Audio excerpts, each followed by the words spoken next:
Income tax से notice आया है या मैसेजेस आए और इनकम टैक्स से कुछ भी तरह से कॉन्वर्सेशन हो रही है, कम्युनिकेशन हो रही है, उसमें क्या किया जाए, डर लग रहा होगा।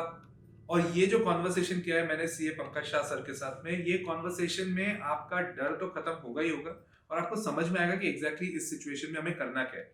So watch till the end, क्योंकि ये बहुत ही फ्रूटफुल कॉन्वर्सेशन है। Let's begin the podcast. Hello, sir. Welcome to CA Nikhil Talks, and I will rather say welcome back to the CA Nikhil Talks. Thank you, Nikhil भाई. Sir, last podcast काफी fruitful था, but अभी कुछ चीजें जो चल रही है मार्केट में, उसको लेके जो मार्केट में लोगों को डर है, स्पेसिफिकली इनकम टैक्स डिपार्टमेंट को लेके, उसके ऊपर ये वाला पॉडकास्ट बहुत ज़रूरी था ताकि लोगों को समझ आए कि एग्जैक्टली मार्केट में चल क्या रहा है। सर, पॉडकास्ट शुरू करने से पहले कुछ मैसेजेस आए हैं, आप प्लीज़ एक बार उसको रीड करेंगे क्या? These are the messages, if you can read loud for the crowd. Attention, Mr. So-and-so, income tax action required by 31st December. We have identified a significant mismatch between what you have filed in your ITR and records available with the department as of 5th December 2025 for the financial year 2024-25. Details sent via email. You are required to revise your ITR by 31st December. Go to so-and-so website, log in and start new filing. In almost all cases, transaction information is accurate and you need to revise your ITR. However, if you feel you find inaccuracies, you can dispute them in the AIS portal, Income Tax Department. Sir, income tax department से आ रहे messages, ये message मेरे client का ही है. जब इतना बड़ा message आया तो हम लोग उम्मीद कर रहे थे कुछ ईमेल पे भी आएगा. दैट मीन्स हम लोग उम्मीद कर रहे थे कुछ केस खुलेगा, कोई सेक्शन में तो आएगा, स्क्रूटनी होगी. कोई मेल नहीं आया और ऐसे डर में क्लाइंट हमें फ़ोन कर रहा है और क्लाइंट ये बोल रहा है कि अब हम क्या करें, इस तरह का अगर ईमेल आ गया है तो हमारा केस तो नहीं खुल जाएगा. उस चक्कर में एक ही आपको मैंने मैसेज पढ़ाया, ये क्लाइंट इतना डरा हुआ था कि बोले कि हम अब क्या करें, रिवाइज कर दें, क्या करें, पूरा टैक्स भर दें. इस सिचुएशन में क्लाइंट क्या करे? निखिल भाई, एक गाना था, ये पब्लिक है ये सब जानती है, तो अब डिपार्टमेंट बोल रहा है ये इनकम टैक्स है ये सब जानता है, आपने कहाँ क्या ट्रांजैक्शंस किए हैं, उनके पास हर व्यक्ति की पूरी प्रॉपर रिस्क प्रोफाइलिंग है. और उस प्रोफाइल को जब ये आईटीआर से आर्टिफिशियल इंटेलिजेंस को लेके मैच करते हैं तो ये नोटिसेस जनरेट हो रहे हैं. ये डिपार्टमेंट का शक्ति प्रदर्शन है. वो बता रहे हैं कि हमको आपकी पूरी जन्म कुंडली पता है, आप अपने से आकर रिटर्न फाइल कर दें, चीज़ों को रिवाइज कर लें, वरना हम तो बैठे ही हैं. शक्ति प्रदर्शन है या फिर सर ये दादागिरी हुई? ये शक्ति प्रदर्शन है, बल्कि मैं तो उल्टा कहूँगा, ये डिपार्टमेंट जो है आपको बता रहा है, सावधान कर रहा है. This is a warning. कई केसेस में हमने देखा है कि पहले क्योंकि इनकम टैक्स डिपार्टमेंट के पास टेक्नोलॉजी उतनी नहीं थी, इसलिए उनके नोटिसेज हार्डली 1-2% केसेस में जो है एडिशन होते थे और वो भी होने के बाद लिटिगेशन में चले जाते थे. अब डिपार्टमेंट बोल रहा है prevention is better than cure. हमारे पास ये इन्फॉर्मेशन है, आप चेक कर लो.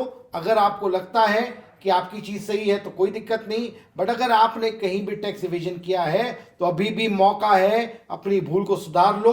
आपको कोई पेनल्टी नहीं लगेगी, कुछ नहीं लगेगी. तो ये रेक्टिफिकेशन है?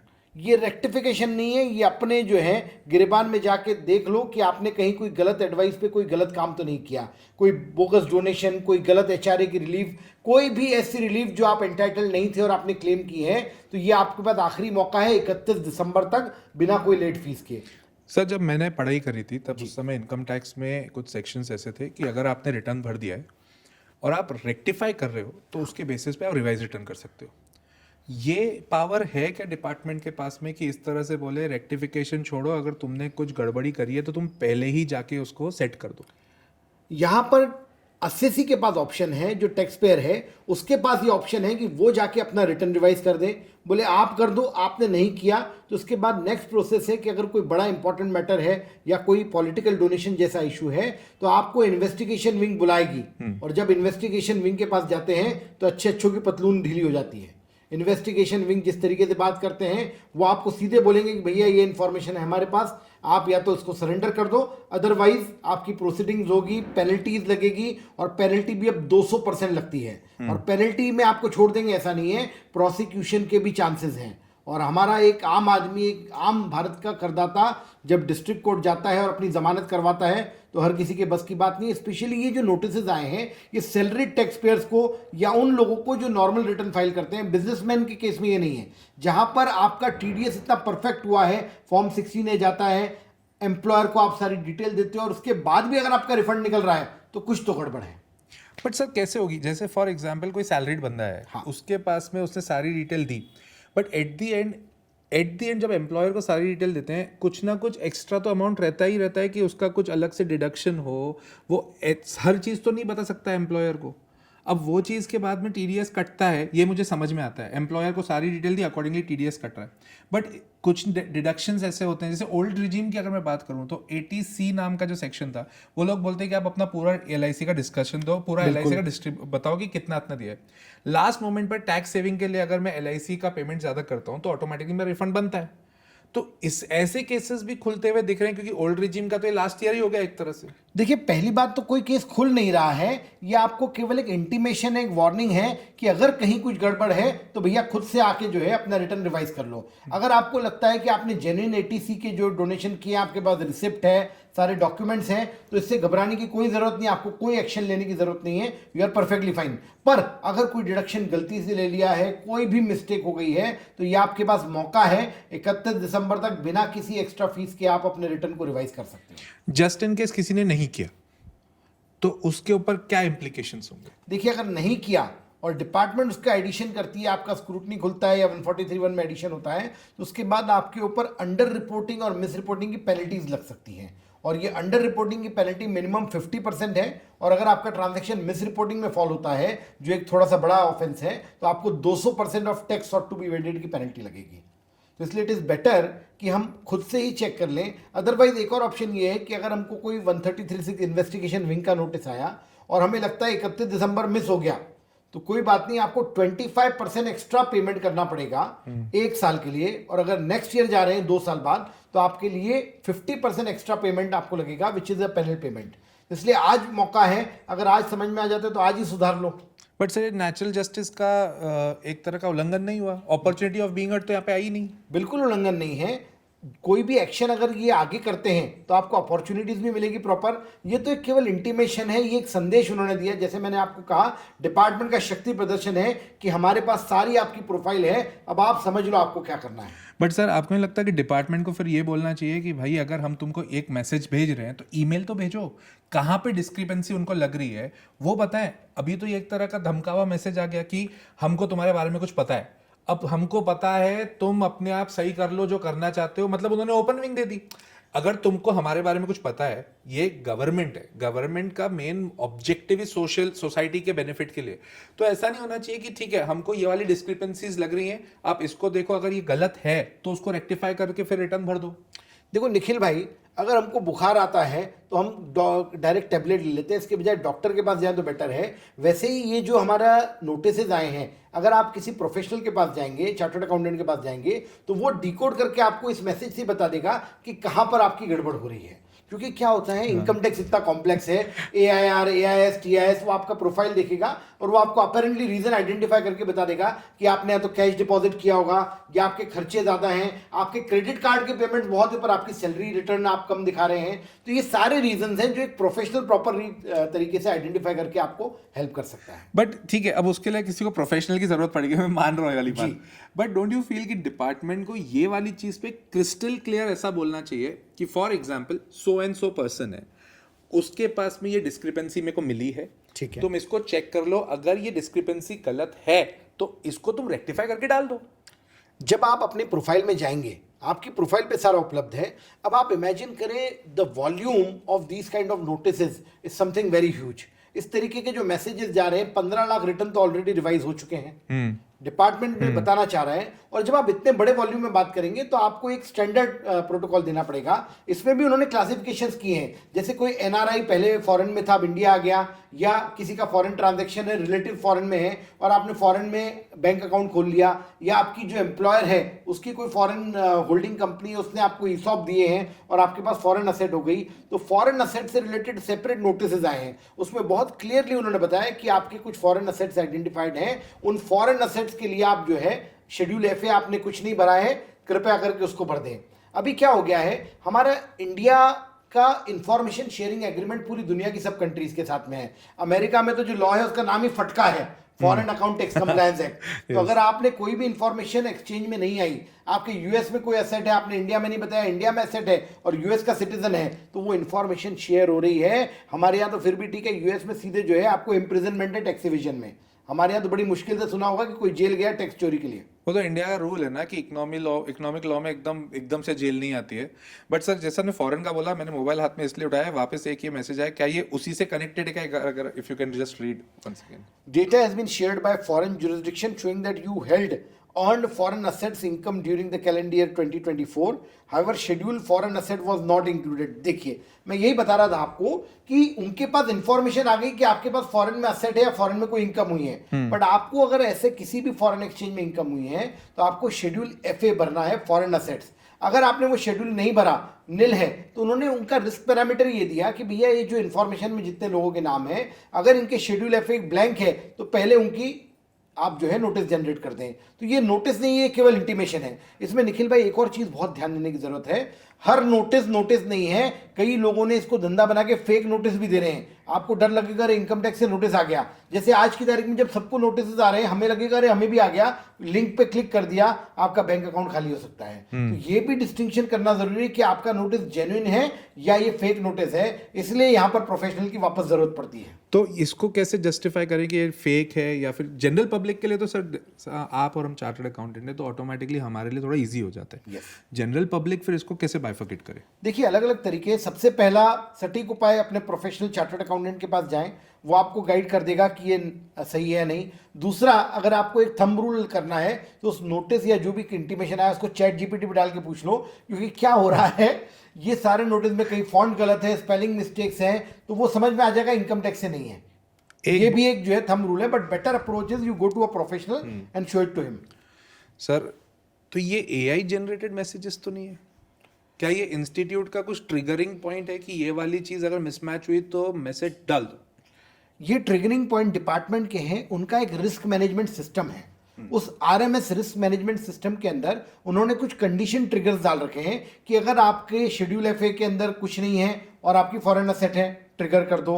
आपके क्रेडिट कार्ड पेमेंट्स हैं बट आपकी इनकम इस लिमिट से नीचे है, वहां पर ट्रिगर कर दो। आय, हमारी इनकम और एक्सपेंडिचर का सीधा सीधा हिसाब है। आप क्रेडिट कार्ड के बिल पेमेंट कर रहे हो, खर्चा कर रहे हो, बट अगर आपकी इनकम ही नहीं हो रही तो ये कहीं ना कहीं झोल है। तो ये चीज़ों को उन्होंने पकड़ लिया है। तो सर इसको अपन ये मान सकते हैं कि इनकम टैक्स ने अपने सिस्टम में कुछ ट्रिगर्स बना दिए हैं और वो जैसे ही ट्रिगर आपके इनकम टैक्स रिटर्न में आते हैं वो एकदम से मैसेज ऑटोमेटिकली शूट हो जाता है। निखिल भाई, इनकम टैक्स डिपार्टमेंट ने पिछले कई सालों में टेक्नोलॉजी पे बहुत इन्वेस्ट किया है।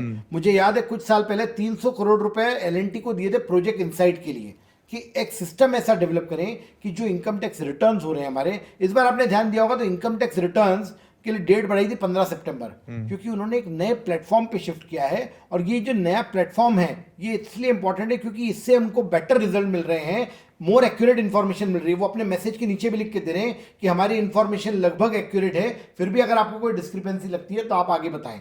तो वो बताना चाह रहे हैं कि अब हमारे पास जो इन्फॉर्मेशन सिस्टम, पहले क्या होता था, एक ही एंट्री डबल आ गई, डबल रिपोर्टिंग हो रही है या रिपोर्टिंग नहीं हो रही, इनएडवर्टेंट रिपोर्टिंग है, वो सब चीजें हट गई हैं। अब उनका इन्फॉर्मेशन कैप्चरिंग से लेकर डेमोन्स्ट्रेशन तक का पूरा सिस्टम परफेक्ट हो गया है। तो सर आम जनता के लिए ऐसे 3 कौन से ट्रिगर्स होंगे जो उन्हें अपने normal day to day life में नहीं करने, अगर वो किया तो इनकम टैक्स से या तो फिर इस तरह के मैसेज आएंगे या फिर नोटिस आने के चांस है? ऐसे कोई 3 पैरामीटर्स। सबसे ज्यादा कॉमन मिस्टेक होती है, लोग अपने सेविंग बैंक अकाउंट में 10 लाख से ज्यादा का कैश डिपॉजिट कर लेते हैं, या आपने कोई प्रॉपर्टी खरीदी बेची है और आप अपना रिटर्न फाइल नहीं कर रहे हैं, या रिटर्न फाइल कर रहे हैं तो उसमें शो नहीं कर रहे हैं। देखिए, इंफॉर्मेशन उनके पास सारी है। सबसे पहला ट्रिगर तो अगर आप रिटर्न के नॉन फाइलर हैं, आपके पिछले सालों में अच्छी इनकम थी, इस साल आपने रिटर्न ही फाइल नहीं किया, वो अपने आप में एक ट्रिगर बन जाता है।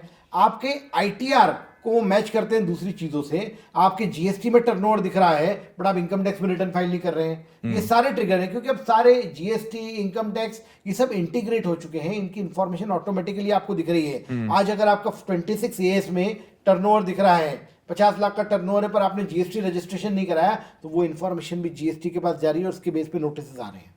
तो इफेक्टिवली 3 से ज्यादा ट्रिगर्स हो गए। इसमें AIR जो मैकेनिज्म है इनका, इसमें 10-15 इंपॉर्टेंट ट्रिगर्स हैं। जैसे आपका क्रेडिट कार्ड का बिल 2 लाख से ज्यादा पेमेंट हो रहा है, या आप 2 लाख से ज्यादा के म्यूचुअल फंड ले रहे हैं पर आप रिटर्न फाइल नहीं कर रहे हैं। इस तरीके से आपके अलग अलग मैकेनिज्म इन्होंने कर रखे हैं। आप gold silver mutual fund buy कर रहे हो तो ये सब चीज़ों को लेके उन्होंने ट्रिगर्स बना रखे हैं। उनके पास AIR से रिटर्न्स जा रहे हैं। आपने 30 लाख से ज़्यादा की कोई प्रॉपर्टी खरीदी या बेची तो सब रजिस्टर्ड ऑफिस से रिपोर्टिंग चली जाती है, और वो अगर आपने ट्रांजैक्शन को अपने रिटर्न में नहीं दिखाया तो आपको नोटिस आना तय है। आपको AIS मैकेनिज्म से 1 रुपए का भी इंटरेस्ट अगर आपको मिला है उसकी डिटेल जाती है। अगर वो इंटरेस्ट इनकम आपने नहीं दिखाई तो नोटिस आना तय है। तो मैं एक मोटा माटी तरह से बोलूं तो वहाँ पे एक तो हो गया कैश डिपॉजिट अगर 10 लाख से ज़्यादा हो सेविंग अकाउंट में, Yes. एक या सारे। एक साल में सेविंग अकाउंट के अंदर अगर आपके टोटल साल भर का कैश डिपॉजिट 10 लाख से ज्यादा है तो आपको नोटिस आएगा उस बैंक अकाउंट से रिलेटेड। या अगर आपके एक बैंक में 4 बैंक अकाउंट्स हैं बट कस्टमर आईडी एक है तो पर कस्टमर आईडी लेता है। फॉर एग्जाम्पल मेरा एक्सिस बैंक में अकाउंट है, HDFC में है और ICICI में भी है, तो तीनों को मिला के नाउ आई हैव 30 लाख का लिमिट, या तीनों को मिला के 10 देखिए ये लिमिट नहीं है, ये तो एक ट्रिगर पॉइंट है। और ये हर बैंक अपनी रिपोर्टिंग करती है। तो किसी एक बैंक में भी अगर 10 लाख से ज्यादा की रिपोर्टिंग हो गई तो फिर वो आपको नोटिस आ सकता है। तो मैं अगर क्लाइंट्स के लिए बोलूं या फिर जनरल पब्लिक को बोलूं कि उनको बोलूं तीनों अकाउंट्स को मिला के 10 लाख से ज़्यादा कैश डिपॉजिट मत करो तो ताकि वो बच जाए। तो देखिए cash is something which government is very averse. Cash हो गया, क्रिप्टो करेंसी हो गई, ये कुछ चीजें ऐसी है जिससे सरकार को चिढ़ है, तो उसको हम अवॉइड करें। कैश डिपॉजिट जितना हो सके उतना कम बैंक अकाउंट में करें, स्पेशली सेविंग में। देखिए कोई बिजनेस कर रहा है उसको तो कैश जमा करना पड़ेगा, जो गल्ले का कलेक्शन आ रहा है उसके लिए करंट अकाउंट है। हम कौन सा अकाउंट यूज कर रहे हैं ये बड़ा इंपॉर्टेंट है। तो ये सब पिछले अपने पॉडकास्ट में भी काफ़ी लोगों ने इसको सहारा और बोला कि USDT वाला जो हमने डिस्कशन किया था वो बहुत ज़बरदस्त था। तो USDT भी एक तरह का मतलब क्रिप्टो करेंसी भी एक तरह का ट्रिगरिंग पॉइंट हो गया। तो मैं इसको थोड़ा सा नटशेल में लेके आता हूँ या थोड़ा उसको समराइज करता हूँ इस पॉइंट को लेके कि पहला तो दिमाग में डाल दो कि 10 लाख से ज़्यादा का कैश डिपॉजिट नहीं हो। दूसरा, क्रिप्टो करेंसीज में अगर आपने ट्रांजैक्शन किया तो बीवेयर। तीसरा, आप अगर आपने प्रॉपर्टी बेची है और प्रॉपर्टी बेचने के बाद में आपको कुछ गेन हुआ है, आपने रिटर्न नहीं बनाया है या रिटर्न नहीं भेजा है तो उसमें हो गया। चौथा, आपकी इनकम है और आप अभी तक रिटर्न नहीं भर रहे हो तो उसमें भी आ जाएगा। इसके अलावा भी आप फॉरेन ट्रेवल कर रहे हैं या बड़ी महंगी गाड़ी ले रहे हैं 10 लाख से ज्यादा की, तो वहां पर आपका टैक्स कलेक्ट हो जाता है, TCS हो जाता है। हाँ। वो भी ट्रिगरिंग पॉइंट्स के अंदर आते हैं। ओ, पर वो 10 लाख सर, आजकल 10 लाख तो कहाँ रईसों की गाड़ी हो गई। इवन जो है अभी रिसेंटली इन्होंने अमेंडमेंट करके लग्जरी वॉचेस ले रहे हैं या कोई भी ऐसी लग्जरी आइटम है उन सब के ऊपर कर रहे हैं। कुल मिला के इनकम टैक्स ने चारों तरफ से आपको घेर लिया है। अब आप जो है सही अपना डिस्क्लोजर करें और सुखी रहें। भरो टैक्स, करो रिलैक्स। सर एक है ना, मेरे को इस बात पे क्वेश्चन आ रहा दिमाग में, LV करके ब्रांड है और ऐसे बहुत सारे ब्रांड्स हैं। अभी मैं धीरे धीरे थोड़ा सा ब्रांड्स है ना समझते जा रहा हूँ। ये वाली 1.5 लाख रुपए की टी-शर्ट है उसकी एक। तो फॉर एग्जाम्पल, या उसका बैग अगर देखें तो बैग भी करीब 80-90 हज़ार रुपये का तो बैग है। और ये सर वो बैग अच्छा वाला नहीं है, स्मगलर का बैग नहीं है, ये नॉर्मल जो गर्ल्स यूज़ करती हैं वो वाला है। तो अगर किसी ने 10 या 12 LV के बैग्स ले लिया और बैंक अकाउंट से पेमेंट कर दिया तो ये ट्रिगरिंग पॉइंट हो सकता है। देखिए अभी बैग्स और इन सब आइटम्स के ऊपर AIR मैकेनिज्म नहीं आया, बट जैसे गवर्नमेंट अगर नोटिफाई कर देगी तो हो सकता है बिल्कुल हो जाए। बल्कि हम लोग जो है, आप देखें, आप किसी भी डिपार्टमेंटल स्टोर में जाएं तो आपका वो जो है मोबाइल नंबर पूछता है और उससे आपकी पूरी रिस्क प्रोफाइल, पूरी हिस्ट्री मेंटेन हो रही है। हाँ। तो अगर आपने उसकी दुकान से एक लिमिट से ज्यादा माल खरीदा है और उसके यहाँ कहीं कोई रिपोर्टिंग रिक्वायरमेंट आ गई तो आप बिल्कुल जो है डिपार्टमेंट से इंक्वायरी ट्रिगर हो सकती है। LV का बैग लेने गए, वहां पे भी इनकम टैक्स का हो सकता है, तो आप लोग ध्यान रखिएगा। LV का बैग इतनी आसानी से इंदौर में ज्वेलरी शोरूम खुला था, उसका इनॉग्रेशन बहुत भव्य था। उस दिन डिपार्टमेंट वाले भी वहां थे और बिलिंग काउंटर के पास खड़े होके बस देख रहे थे कौन कितनी बिलिंग बना रहा है। अच्छा, यस, इनकम टैक्स जो है आपकी सोशल प्रोफाइलिंग तो कर रहा है, प्लस फिजिकली इसको सर्वेस भी बोलते हैं। कई बार आपकी शादियों में इनकम टैक्स वाले आएंगे, खाएंगे, शादियों में देख लेंगे और अगले दिन आपको नोटिस आएगा कि भैया आपने जो है रिटर्न में तो कुछ दिखा नहीं रहे और शादी में इतना अच्छा खिला रहे हो। सर ये तो आपने आर्टिकलशिप में केस हुआ है जब ये आर्टिकलशिप में हुआ, क्या हुआ, अब मैं नाम तो नहीं बताऊंगा, बट वहां पे मैंने जहाँ आर्टिकलशिप करा था वहां पे एक क्लाइंट थे, उन्होंने क्या किया, रिटर्न भरते थे सर 3.5-4 लाख रुपए का। तब के टाइम पे 4 लाख रुपए पे बहुत ज्यादा टैक्स का लफड़ा था नहीं, तो 4 लाख रुपए का रिटर्न भर रहे हैं और बेटी की शादी में 1.5-2 करोड़ रुपए खर्चा कर दिया। ठीक है, अब 1.5-2 करोड़ बेटी की शादी है, तो इंडियन धारणा है, आप मानो नहीं मानो, दहेज प्रथा है, तो वो एक लड़की वाले ज्यादा खर्चा करेंगे, जो कि बहुत ही गलत चीज है बट है। तो वहां पे 2 करोड़ रुपए खर्चा कर दिया और इतनी इत्तेफाक की बात है, उनका एक फ्रेंड ही इनकम टैक्स ऑफिसर भी था। तो क्या बात? उसको बुलाया, उसको बुलाने के बाद में साथ में बैठे, बोले शादी वादी करवा दी, बढ़िया। 1 महीने के अंदर उनको सच में नोटिस आया कि बोले जो तुमने 2 करोड़ रुपए खर्चा किया इसका पूरा हिसाब दो। यस बट ये मतलब एट द एंड खर्चों के हिसाब से भी सामने वाले की इनकम जज की जा सकती है। ये डिपार्टमेंट देखिए आपकी 360 डिग्री प्रोफाइल मेंटेन कर रहा है। हर व्यक्ति का पैन नंबर है, उसकी फैमिली का पैन नंबर है, Right. उनके पास आपकी सारी जानकारी है। हमें पता ही नहीं, आज मैं एक बार ऐसा हुआ कि मैंने कहीं इन्वेस्टमेंट किया था बच्चों के नाम से, बहुत सालों पुरानी बात है, और मेरा पैन नंबर दिया और मैं भूल गया। अच्छा। एक दिन मेरा जो है वो कंसोलिडेटेड स्टेटमेंट आता है NSDL का, उसमें देखा एक इन्वेस्टमेंट दिख रहा था। जब चेक किया तब मालूम पड़ा रही है तो वो इन्वेस्टर मैं तो भूल ही गया था, पर डिपार्टमेंट नहीं भूला। मतलब डिपार्टमेंट हर जगह गला नहीं पकड़ रहा है, कई कई जगह व्यवस्था भी दे रहा है। पर ठीक है सर, ये जो कैंपेन अभी चला, जैसे आपने 15 लाख रिवाइज रिटर्न्स के ऊपर बात करी, इसमें 2,500 करोड़ रुपए का टैक्स कलेक्शन हुआ। अब ये वही चीज़ है कि एक बार मैसेज गया है, लोगों को डरा धमका, अब इसको मैं डरा धमकाना बोलूँ या इसको ऐसा बोलूँ कि अपना शक्ति प्रदर्शन कर रही है, बट डिपार्टमेंट कुछ तो कर रही है। अब इसमें 2,500 करोड़ का रिकवरी हुआ है। अब ये 2,500 करोड़ आपके हिसाब से जितने लोगों ने भरा है वो क्या सोच के भरा है? ऑप्शन ए है कि डर कर भर दिया कि यार हाया आया हमने किया था कुछ ना कुछ, तो एक काम करो सीधे होके अब जमा कर दो। ऑप्शन 2 है कि हमने सच में कर दिया था, अब पकड़ लिया तो पकड़ लिया, जो चोर चोर कब जब पकड़ा जाए। या तीसरा कि लोग अपने बोले यार जो भी है जान छोड़ो यार, जो भी थोड़ा बहुत है वो भर के खत्म करो। आपके हिसाब से इन तीनों में से लोग क्या सोच रहे हैं? देखो, हिंदुस्तान में जो है कोई भी एक्स्ट्रा इनकम टैक्स नहीं देता, चोर की दाढ़ी में तिनका।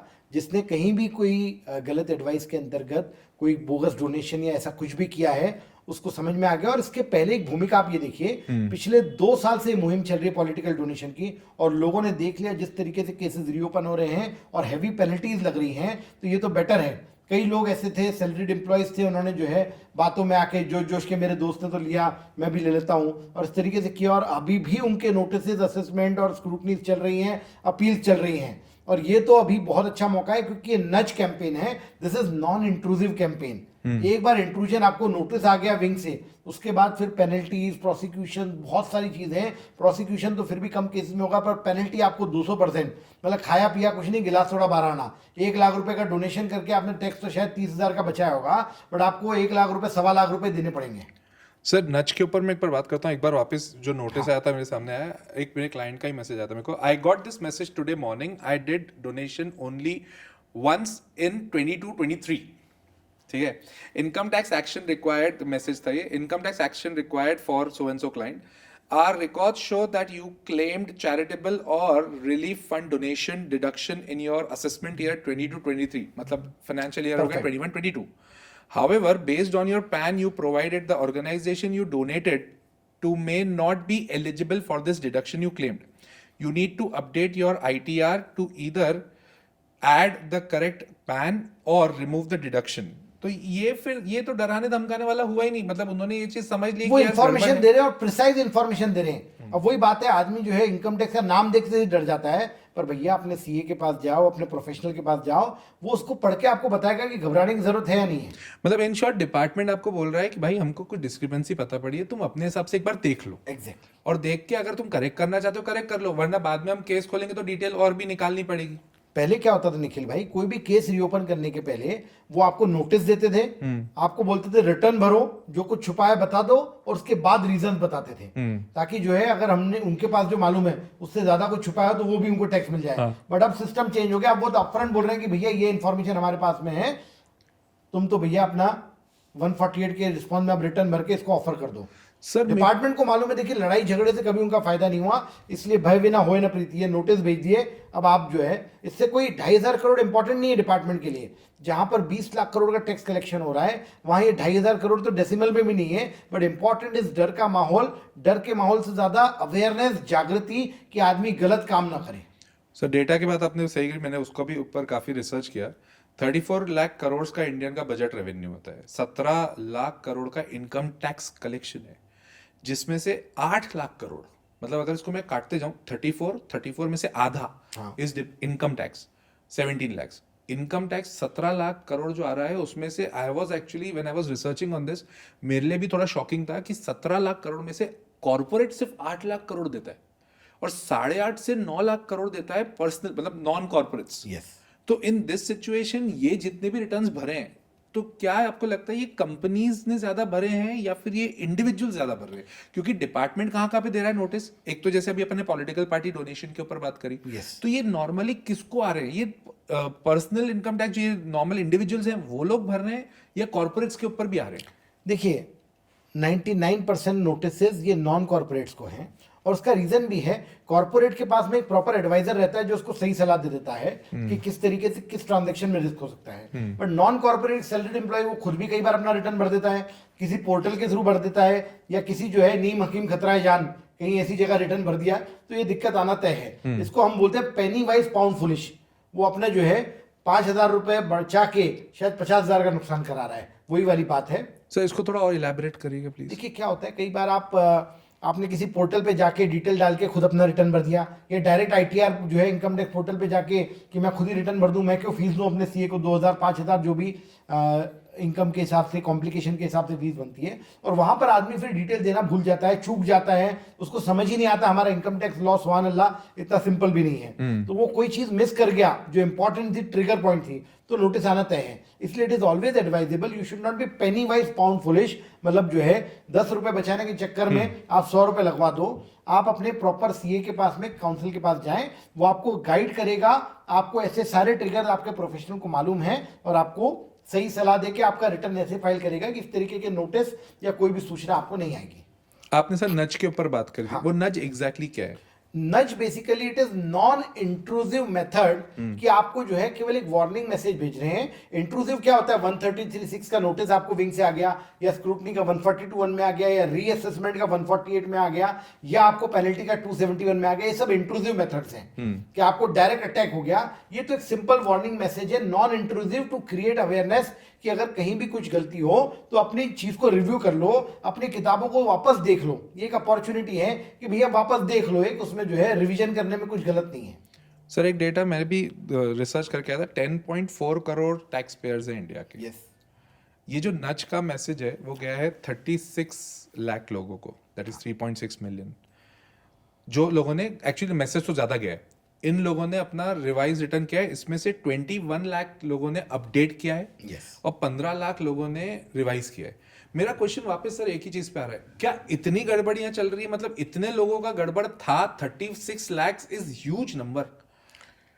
निखिल भाई, इट इज नॉट ह्यूज। अगर आप देखोगे ना तो सैलरीड क्लास या जो एक आम पब्लिक है, आप देखो जो आपने फिगर बताया 10 crore, 10 crore is not tax payer, 10 crore is the return filing. Return filing बराबर। इसमें कई लोगों का रिटर्न जो है नील का भी जाता होगा, वो कोई डिडक्शन क्लेम करके कुछ रिफंड है वो रिफंड ले लिया उन्होंने, ये वो लोग हैं। कॉर्पोरेट की बात करें तो लगभग हिंदुस्तान में 4 लाख कंपनियां हैं जो 9 लाख करोड़ का टैक्स दे रही हैं। मेजर बाकी जो 10 करोड़ से ज्यादा लोग हैं ये नॉन कॉर्पोरेट हैं, और इन 10 करोड़ के अंदर अगर आपको जो है 1% लोग भी इस तरीके के कहीं उन्होंने एक्स्ट्रा डिडक्शन क्लेम कर लिया, क्योंकि देखिए जो छोटा आदमी है, बिल्कुल सैलरीड आदमी है, उसको हमेशा मन में एक भावना रहती है कि यार बड़े बड़े जो है सेठ लोग तो टैक्स नहीं देते, मैं क्यों इतना टैक्स दूं। जबकि ऐसा नहीं है, आप तो 12.5 लाख की टैक्स लिमिट कर दी सर, और क्या चाहिए। स्टैंडर्ड डिडक्शन दे रहे हैं, 12 लाख तक कोई टैक्स नहीं है आपको, तो इसलिए इट इज एडवाइजेबल। बट वो हमारे हिंदुस्तान में ये कंसेप्ट है, 2 लाख लिमिट थी तो 1,99,000 इनकम दी, 7 लाख हुई तो 6.5 लाख कर दी, अब 12 लाख है तो 11.5 लाख रुपए आदमी ऑफर करेगा। कैपिटल बनाएंगे सर। कैपिटल बनाएंगे, रिटर्न भी भरेंगे, बट प्रॉब्लम ये है कि टैक्स नहीं भरेंगे। हाँ तो सर बैंकों का भी तो ये पंगा है, अगर सपोज 12 लाख रुपए तक अपन ने एग्जाम कर दिया तो 11,50,000 तक आदमी दिखाएगा तो उसकी एलिजिबिलिटी बनेगी, बैंक उसको अकॉर्डिंगली लोन देगी, फाइल स्ट्रांग होगी जिसका अपन बोलते हैं। और सर ये जितने भी पॉलिटिकल पार्टी के डोनेशंस हैं, हाँ, ये मेजॉरिटी फर्जी है? पार्टी पे डिपेंड करेगा। देखिए 2 टाइप की पार्टीज होती हैं, एक तो रिकॉग्नाइज्ड रजिस्टर्ड पार्टी होती है, अनरिकॉग्नाइज्ड रजिस्टर्ड। तो ये जो RUPP है, रजिस्टर्ड अनरिकॉग्नाइज्ड पॉलिटिकल पार्टी, ये हिंदुस्तान में 3,000 से ज्यादा है, और रिकॉग्नाइज 8-10 पॉलिटिकल पार्टीज हैं जो हम जानते हैं हमारी कंट्री की जो मेजॉरिटी स्टेट और गवर्नमेंट सेंट्रल नेशनल पार्टीज हैं। तो ये तो बड़ी कम है। इनमें अगर आपने डोनेशन किया है तो हो सकता है नोटिस आपको इसमें भी आएगा या मैसेज आएगा, क्योंकि आप कोई भी पॉलिटिकल डोनेशन क्लेम करते हो, डिडक्शन करते हो, तो 80 GGC और 80 GGD उसके अंदर करते हो, आप पॉलिटिकल पार्टी का नाम या डिटेल नहीं दे रहे हो, तो आपको नोटिस आएगा। अब आपको डिसाइड करना है कि आपकी पार्टी जेन्युइन है या नहीं है। अगर कहीं भी आपको लगा कि यार ये पार्टी जो है जेन्युइन नहीं है तो आप स्क्रूटनी के लिए उसमें तैयार हो सकते हैं। तो बेटर ऐसे केसेस में देखिए, पॉलिटिकल पार्टी डोनेशन जो असली में डोनेट करता है ना वो बताता नहीं है, वो डिडक्शन नहीं लेता। हाँ, वो डिडक्शन वगैरह कुछ नहीं लेता।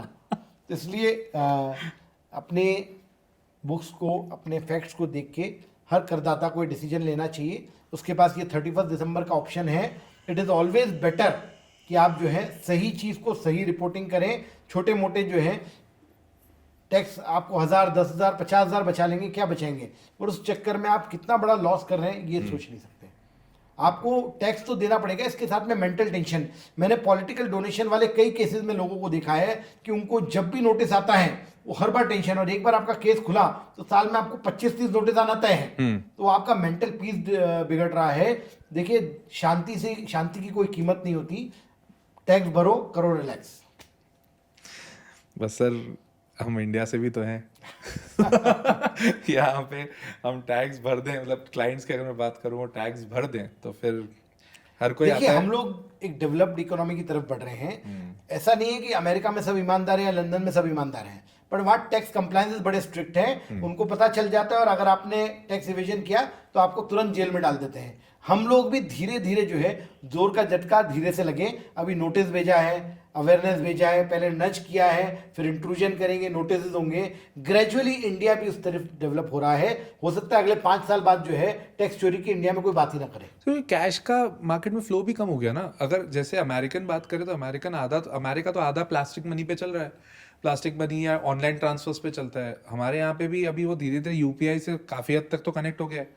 कैश का इंक्लूजन कहीं पे भी अगर आप देखें मार्केट में कैश अवेलेबिलिटी है अब नेग्लिजिबल है, क्योंकि एवरीवन इज यूजिंग यूपीआई। हर कोई जा रहा है, सब्जी वाला यूपीआई लेने लग जाता है, तो ऑटोमेटिकली, मतलब ये तो एक बहुत छोटी सी बात बता रहा हूँ।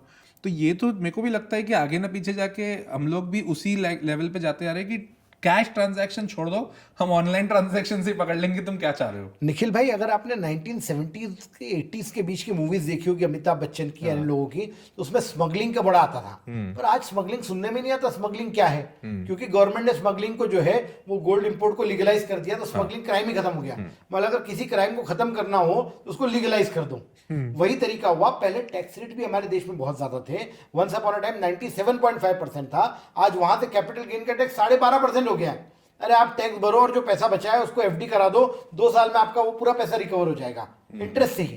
तो इसलिए टैक्स रेट्स कम होने की वजह से टैक्स चोरी हमारे देश में कम होती जा रही है। उसके बाद भी 12.5 लाख रुपए तक कोई टैक्स नहीं देना। उसके बाद भी अगर आप जो है इवेजन करोगे तो डिपार्टमेंट हैज फुल राइट कि आपको नोटिस भी दे, आपके ऊपर पेनल्टी भी लगाए। नहीं, फिर तो बनता भी है। मतलब इतनी सब व्यवस्थाएं देने के बाद भी अगर कोई बोले नहीं हम तो, और तुम जिस लेवल पे हमको बेनिफिट दो हम उस लेवल पे जाके चोरी करेंगे, तो फिर तो गड़बड़ हुई। आप सोचो ना, जब हम इंदौर में रहते हैं और हम अगर इंदौर में सब डस्टबिन होने के बाद हम देख रहे हैं अगर कोई कचरा फेंक रहा है तो आप भी पीटोगे, मैं भी पीटूंगा उसको बात सही है। कि कैसे तूने कचरा फेंक दिया। वैसे गवर्नमेंट बोल रही है यार आपके लिए सब तो कर दिया, इसके बाद भी अगर टैक्स इवेजन करोगे तो फिर ये नहीं चलेगा। सर, बॉम्बे आइए इस चीज़ के लिए। बॉम्बे आइए, बॉम्बे में हम लोग कहीं जाते हैं तो अभी थोड़ा सा लोग अवेयर होते जा रहे हैं। बट वो लोग, जैसे मैं भी इंदौर से बिलोंग करता हूँ, तो बॉम्बे आता हूँ तो बॉम्बे में लोग आके बोलते हैं कि बोले ओके यहाँ पर आप तो ओरिजिनली इंदौर से हैं, आपके यहाँ पे तो कचरा नहीं फेंकते हैं, सिर्फ खरीदा होगा कि इंदौर ने खरीद लिया होगा कि नंबर 1 है इंदौर। बट ऐसा है नहीं। मैं थ्रू आउट द कंट्री जब ट्रैवल करता हूँ ना तो हर जगह जाके देखता हूँ इंदौर क्लीनेस्ट सिटी है। ये तो मैं ठोक के बोल सकता हूँ कि हाँ है। जबकि मैं रह बॉम्बे में रहा हूँ, पुणे में रह रहा हूँ, तो उसके बाद भी जाके मेरे को जो स्वच्छता इंदौर में दिखती है ना वो है। ये अलग बात है कि ये जितनी भी सिटीज हैं they are doing fabulously well, कि ये लोग धीरे धीरे उसके लेवल पर जा रहे हैं। बट सर, इससे एक चीज और मेरे को इसमें मैं आपको एक अपडेट करूंगा। मैं गवर्नमेंट में बहुत इंटरेक्ट कर रहा हूँ, तो एक जो स्वच्छता मिशन की गवर्नमेंट के टॉप ऑफिसर से मिला मैं। बोले आपके इंदौर ने जो किया है ना वो चमत्कार है। ऐसा नहीं है कि पैसे के बल पे किया, क्योंकि इंदौर से कई गुना ज्यादा पैसा सूरत खर्चा कर रहा है हर चीज के अंदर, और सूरत में सोर्सेज भी हैं। पर इंदौर ने इसको जो है एक रेवोल्यूशन बना लिया, एक जन क्रांति बना ली। आज हर व्यक्ति के अंदर ये भावना है। जितने धर्मगुरु थे हमारे यहाँ उन्होंने भी बोला कि भैया गीला कचरा अलग रखो, सूखा अलग रखो, और ये एक आंदोलन बन के इंदौर ने मिसाल कायम की है। कोई जो है 1 बार हो सकता है, 2 बार हो सकता है, 7 बार कोई यूं ही नंबर 1 नहीं हो जाता। हाँ, नहीं वो तो बात सही है। और सर, जो लोग घूमने जाते हैं ना इंदौर, उनको पता है, उनको दिखता भी है कि हाँ क्लीनेस तो है। अब सर एक चीज़ आया था, मैं सोशल मीडिया पे डिपार्टमेंट का विजिलेंस चालू होने वाला है सोशल मीडिया पे।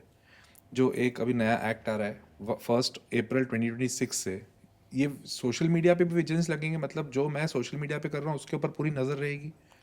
ये तो फिर सर प्राइवेसी हर्ट करने वाली बात हो गई। अमेरिका में इसके ऊपर लॉ है। मार्क जकरबर्ग फंसे ही इस बात पे थे कि आपने फेसबुक से बहुत सारे लोगों के फोटोज प्राइवेसी नॉर्म्स के चक्कर में फंसा दिया। वहाँ पे तो ऐसा है कि अगर मैंने किसी का फोटो ही ले लिया तो वहाँ पे मेरे पर केस कर देगा। अब हम फिर भी इंडिया से हैं, हमारे यहाँ पे फोटो ले लेते तो बोलते हैं अच्छा तू मेरे को व्हाट्सएप पे शेयर कर देना, बट एट दी एंड तू उसको हर जगह मत पोस्ट करना। तो ये अगर सोशल मीडिया पे भी, हमारी पर्सनल लाइफ पे भी अगर सपोज इनका विजिलेंस रहेगा तो ये प्राइवेसी नॉर्म्स को हट नहीं करेगा। देखिए, इनकम टैक्स डिपार्टमेंट आज से नहीं सालों से सोशल मीडिया प्रोफाइलिंग कर रहा है। उनके पास तो सर्वे के पावर्स हैं, वो तो आपके यहाँ आके शादी में आके खाना खा के देख सकते हैं, आपके फेसबुक के ऊपर क्या गाड़ी आपने नई ली है, क्या ज्वेलरी पहनी है, वो सब चीज़ें उनको करने का अधिकार है। पर एक नेचुरल जस्टिस भी दिया हुआ है कि अगर ऐसी किसी भी इंफॉर्मेशन जो उन्होंने थर्ड पार्टी सोर्स से इकट्ठी करी है, पहले आपको अपॉर्चुनिटी देंगे इसको एक्सप्लेन करने की, कि आप बताएं, अपनी चीज़ को एक्सप्लेन करें। हम भारत से हैं भाई, यहाँ पर तो पहले जो कम्युनिकेशन होता था ना, आप डेटा प्राइवेसी की बात कर रहे हो, हम तो पोस्ट कार्ड पे लिखते थे जिसमें हमारे चिट्ठी में क्या लिखा है, प्रेम पत्र भी लोग पोस्ट कार्ड के ऊपर लिख के भेजते थे। इसलिए प्राइवेसी ठीक है, हम लोग जो है अडॉप्ट करते जा रहे हैं, बट अल्टीमेटली जो रेगुलेटर है उसके पास सारे पावर हैं। एज ए चार्टर्ड अकाउंटेंट हम भी कॉन्फिडेंशियलिटी फॉलो करते हैं, बट जब गवर्नमेंट हमसे कुछ मांगती है तो वो इन्फॉर्मेशन हमको देनी पड़ती है। तो ये उन्होंने शब्दों में लिख दिया है, बाकी इनके पास पहले से ही अधिकार थे और आगे भी रहेंगे, और कोई बहुत ज़्यादा इसको इंट्रूसिव यूज नहीं करेंगे। अगर आप खुद ही फ्लॉन्ट कर रहे हो फेसबुक पे, इंस्टाग्राम के ऊपर आपकी नई गाड़ी, नई प्रॉपर्टी, तो फिर आप डिपार्टमेंट को दोष नहीं दे सकते कि उसके बेस पे आपके रिटर्न को मैच करके कोई नोटिस आ जाए। मतलब ये पहले से ही हो रहा है? पहले से ही हो रहा है, बहुत सालों से हो रहा है, दिस इज नथिंग न्यू। तो इनको अब से इन्होंने डॉक्यूमेंट्स पे कर दिया है ऐसा? यस, एक इनेबलिंग क्लॉज उसके लिए और लिख दिया, आउट ऑफ अबंडेंट कॉशन।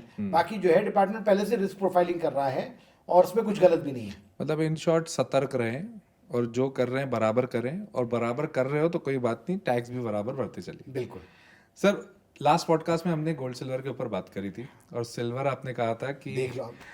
ये तो सर मतलब लास्ट पॉडकास्ट से अभी तक 2, 2.5, 3 महीना हो गया होगा उस पॉडकास्ट, 2 महीने भी नहीं हुआ इनफैक्ट। तो वो करने के बाद में अभी तो 2,25,000 आ गई। आपका अभी भी व्यू वही है? 4 लाख बोला था मैंने, 4 लाख बोला था। बस देखते चलिए। तो इस कुछ टाइम लिमिट आप जज कर सकते हैं क्या कि इसे? देखिए, टाइम लिमिट हम जज नहीं कर सकते। सिल्वर अपने आप में बहुत हाईली स्पेकुलेटिव कमोडिटी थी, है और रहेगी, बट सिल्वर का अब जो यूज टेक्नोलॉजी में हो रहा है, सेमीकंडक्टर्स बनाने के अंदर, सोलर पैनल बनाने में, तो अब सिल्वर का इंडस्ट्रियल यूज हमारे यहाँ बढ़ गया है। बराबर। And this will definitely increase its utility, उसकी वैल्यू, कॉस्ट, सब चीजें बढ़ेगी। तो same will be for the gold also?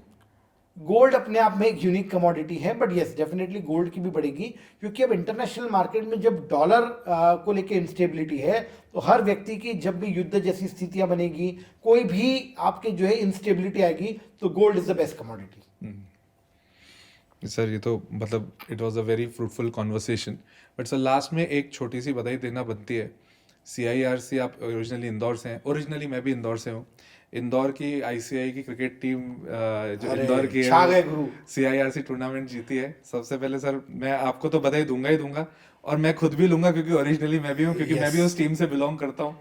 तो it was a very overwhelming feeling for me also, क्योंकि मैं 2011-12 से खेल रहा हूँ, जब से मैं CA बना तब से खेल रहा हूँ, और अब जाके वो टीम फाइनली जाके we have won the cup. Absolutely wonderful, मतलब वो गूज़बम्प्स आ गए थे उस दिन, तो मैं क्या कहूँ आपसे। ओवरवेलमिंग था सर, ओवरवेलमिंग था, और इस बार मुकाबला ज्यादा मुश्किल था, क्योंकि 24 टीमें थी। नॉर्मली 16 टीमों के बीच मैच होता है, इस बार 24 टीमों के बीच में मैच हुआ, पर इंदौर ने साबित कर दिया कि चाहे स्वच्छता हो, कुछ भी हो, ब्रांच हो, क्रिकेट हो, इंदौर रहेगा नंबर 1 और हमेशा। सर वो तो है। इस बार की टीम भी बहुत स्ट्रांग थी, बहुत मजा आया। जो हमारे यंग चैप्स हैं, they have done fabulously well, और वो परफॉर्मेंस पे भी दिख रहा है। मजा आ गया सर उस चीज को करने के लिए। But sir thank you for coming to the show again. Always my pleasure. ये वाला जो कन्वर्सेशन था, मेरे को लगता है कि बहुत सारे लोगों के लिए बहुत इंपॉर्टेंट होगा, क्योंकि इनकम टैक्स के नोटिस, ये जो नोटिस का कम, धमकी कम, जो ये मैसेजेस हैं, अब जो पॉडकास्ट के बाद में लोगों को जो समझ में आ रहा होगा, वो एक तरह की इंफॉर्मेशन इनकम टैक्स मांग रही है। अगर कुछ डिस्क्रिपेंसी मांग ही नहीं रही, आपको तो बता रही है कि भैया देख लो है, बस। हाँ तुम्हारे पास है कुछ डिस्क्रिपेंसी, वो तुम डाल दो यार, सीधे सीधे डाल दो, कोई दिक्कत की बात नहीं है। But sir thank you for coming to the show again. Always my pleasure. Thank you.